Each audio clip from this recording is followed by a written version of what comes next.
Welcome back to Solo Marvel Champion. We are getting to the end of this series. These are my favorite hero cards from Wave 7.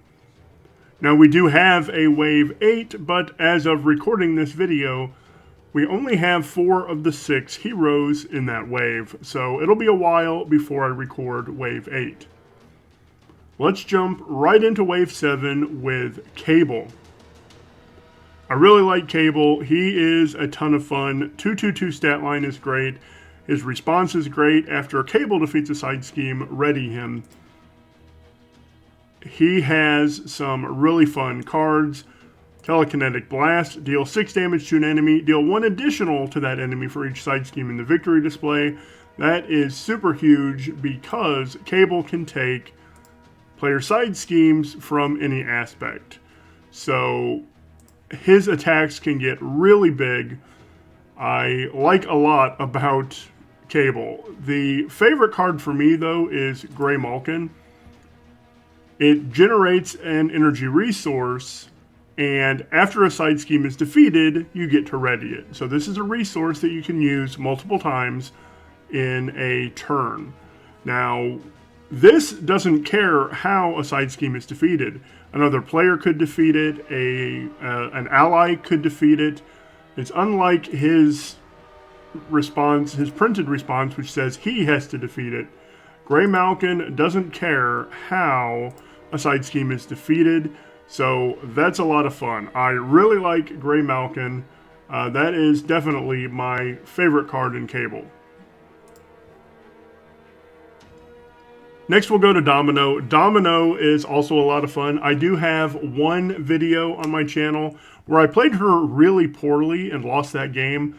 That's totally on me. If I had played her better, I think I would have won that game.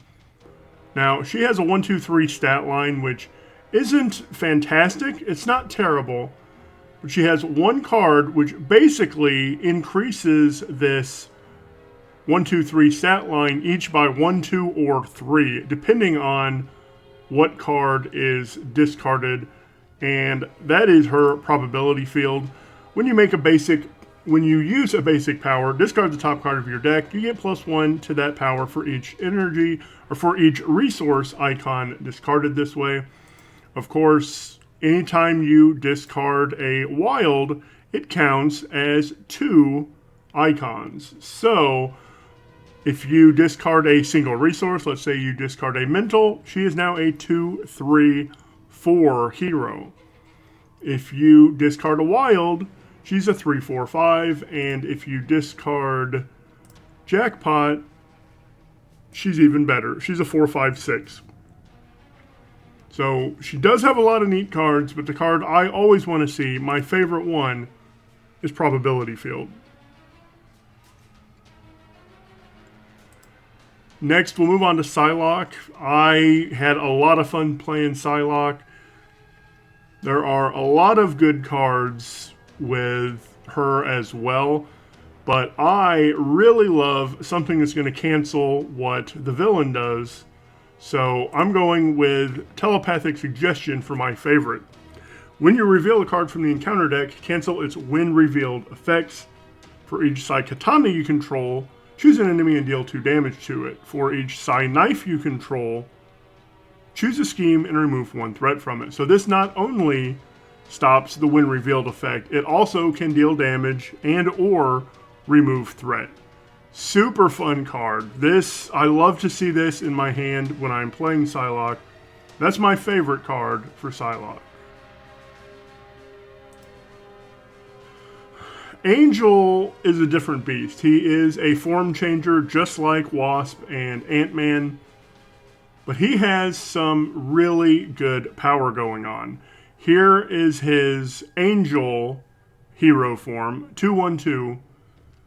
Angel of Life responds after you play an aerial event, draw 1 card. That's really powerful.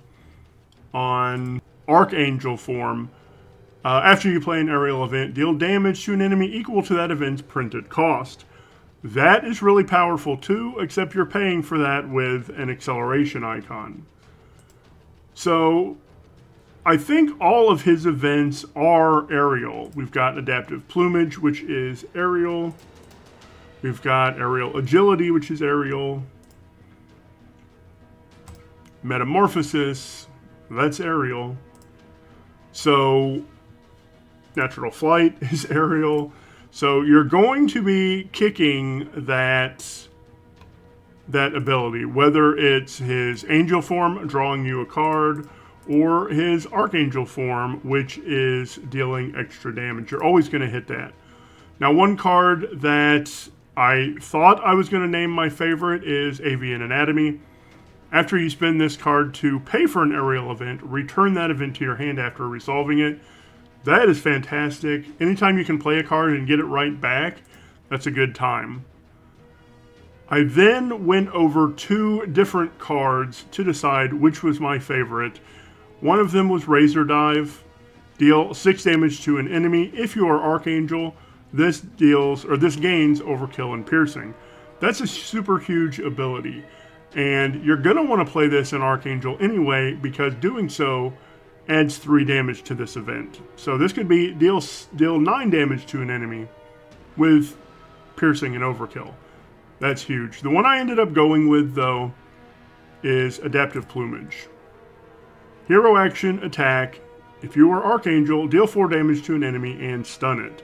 So again, you're going to want to play this in Archangel form. Now it is deal 7 damage to an enemy and stun it. So 3 for 7 in stun is way better in my book than 3 for 8, which of course we see on Spider-Man. And of course 3 for 8 is kind of the benchmark that we judge other attack events on. This one also happens to be aerial, so that that resource I just mentioned will allow this to come back to hand, and it's a thwart. It is an attack and a thwart. So if you're Angel, you would use this thwart action, remove 3 from a scheme, and confuse an enemy. That's good too if you need to flip down, but dealing 4 and stunning is fantastic. This dual nature is another reason it is one of my favorite cards, or my favorite card for Angel, because it does what you need it to do. If you really need to go down for healing, if you need to go down for another reason, remove 3 threat and confuse the enemy, confuse the villain, of course, and that makes going down a little easier. So this is 2 cards in 1, and you just pick the mode you need at the time. Fantastic. I love cards like this. That is why Adaptive Plumage is my favorite card in Angel. Next, we're going to go to X-23. X-23 is way more fun and way more powerful than I expected her to be. And I've played her in every aspect except for pool. And I just absolutely love her. My favorite card for her, of course, is her ally, Honey Badger. Now, X-23 gets to ready a little bit with her own kit, but Honey Badger lets her ready again. So you can attack, ready, attack again. Honey Badger can attack, which readies you again, and then you attack again. Super huge and good in any aspect, especially with the training upgrades that we get in these X-Men waves, or these mutant waves. Honey Badger, 100% my favorite card in X-23, and X-23 happens to be one of my favorite heroes. I love playing X-23, and part of that is because of the readies you get with Honey Badger. Alright, we're going to finish off with Deadpool. I don't especially like Deadpool. He's okay, but he's not my favorite by any means. He does have some neat things going on, of course, but I've only got 1 video with him on my channel, and that's beating Ronan in 2 turns. Part of that is because of his events. You can use, where are they? Where is it? Where's maximum effort? There it is. Take any amount of damage up to your remaining hit points. Deal an equal amount of damage to an enemy. And then this card is fire.